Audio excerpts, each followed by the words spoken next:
আচ্ছা, আপনার সাথে কি কখনো এমন ঘটেছে? অপরপক্ষ আপনার সিভি দেখে খুব আগ্রহ দেখিয়েছে। এখন রেজিস্ট্রেশন ফি দিয়ে আপনাকে ওই নাম্বার নিতে হবে এবং রেজিস্ট্রেশন ফি দেওয়ার পরে আর কোনো খোঁজ খবর নেই।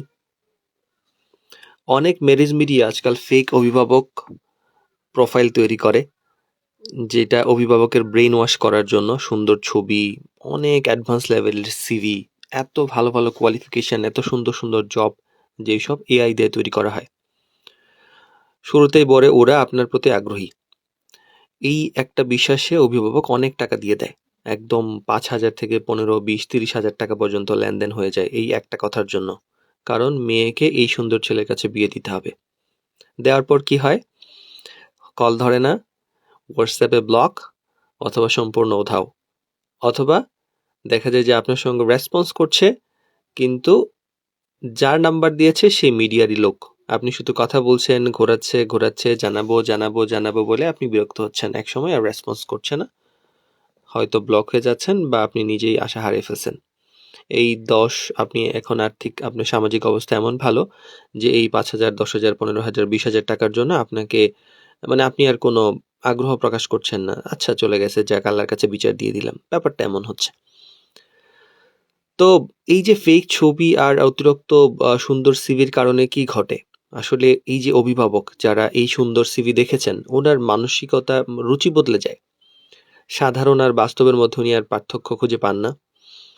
মানে এত সুন্দর না হলেও মোটামুটি এমন সুন্দর হতে হবে এমন সিভি উনি প্রত্যাশা করেন। যার ফলে কি হয়? আমরা যারা সত্যিকার অর্থে মানুষ নিয়ে কাজ করি, মানে যারা সত্যিকার অর্থে নরমালি ছবি তুলে পাঠান, এরকম ঘষা মাজা করে ছবি না পাঠান, তাদের জন্য ঝামেলা হয়। তাহলে কি হয়? যে এই যে সাধারণ যারা পরিবার, সাধারণ যারা মিডিয়া, সত্যিকারের যারা পাত্রপাত্রী খুঁজছেন, ওনারা কিন্তু আল্টিমেটলি যেভাবে পাওয়ার দরকার সেভাবে পাচ্ছেন না। কারণ অনেকে, অনেক অনেক বাবা যারা পাত্র, তারা সুন্দর পাত্রী দেখেছেন, অনেক সুন্দরী, অনেক কোয়ালিফাইড, আবার পাত্রীপক্ষ সুন্দর পাত্র দেখেছেন, অনেক সুন্দর, অনেক কোয়ালিফাইড। কিন্তু বাস্তবে এটা এআই দিয়ে তৈরি করা, জেনারেটেড। যারা অনেক বেশি জানেন তারা এইটা বুঝেন।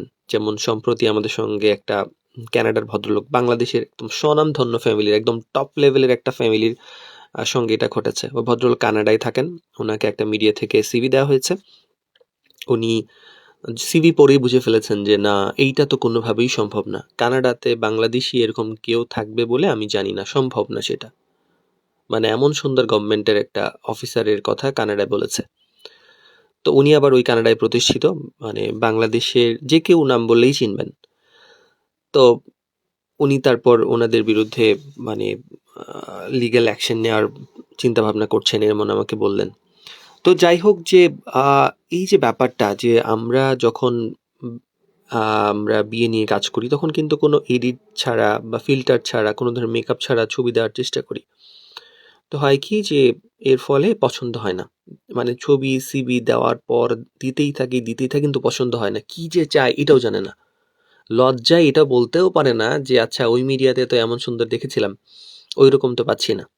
এই যে খুঁজছে ঐরকম যে তামিল সিনেমার হিরোইন আর হচ্ছে হলিউডের হিরো, এই খুঁজতে গিয়ে ওনাদের দেখা যায় যে বয়স ৩০-৩৫ হয়ে যাচ্ছে, কিন্তু ওইরকম আর পাচ্ছে না, আর বিয়েও হচ্ছে না। একদম অনেকের সঙ্গে এই ঘটনা আমি দেখেছি। আর এর জন্য আপনারা কি করবেন?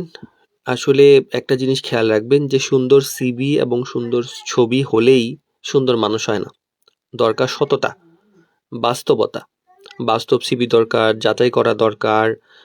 ফেক কোনো আশ্বাসে বিশ্বাসী না হওয়া উচিত, এবং আগে যাচাই বাছাই করে, কমিউনিকেশন করে, সবকিছু ঠিক থাকলে তারপর লেনদেন করা উচিত।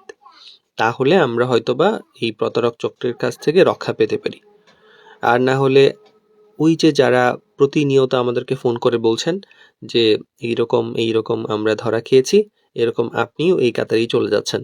এবং যারা সাধারণ মানুষ সত্যিকারেই পাত্রপাত্রী খুঁজছেন, তারা পাত্রপাত্রী খুঁজে যাচ্ছেন, আর আপনারাও খুঁজে যাচ্ছেন, কিন্তু দিন শেষে বিয়ে শাদী আর হচ্ছে না, বয়স হয়ে যাচ্ছে, সমাজে একটা বিশৃঙ্খলা তৈরি হচ্ছে। এই সমকামিতা, এই যে একা একা থাকা, সিঙ্গেল মাদার, সিঙ্গেল ফাদার, এই যে বাবা মার অবাধ্যতা, মানে বিভিন্ন ধরনের যে সামাজিক অপসংস্কৃতি তৈরি হচ্ছে, যেগুলা আমরা আমরা বা আমাদের সাধারণ ইসলাম যেটা অ্যালাউ করে না, বা যেগুলো নিষিদ্ধ, সকল ধর্মেই যেসব কার্যক্রম নিষিদ্ধ, সেইগুলা সামাজিক অপসংস্কৃতি তৈরি হচ্ছে শুধুমাত্র এই সময় মতো বিয়ে না হওয়ার কারণে, আমার কাছে মনে হয়। তো আসুন আমরা এই ব্যাপারে একটু সচেতন হই, আর আমাদের জন্য দোয়া করবেন যেন আমরা সৎভাবে সব সময় আপনাদের সেবা দিয়ে যেতে পারি। আসসালামু আলাইকুম রহমতুল্লাহ।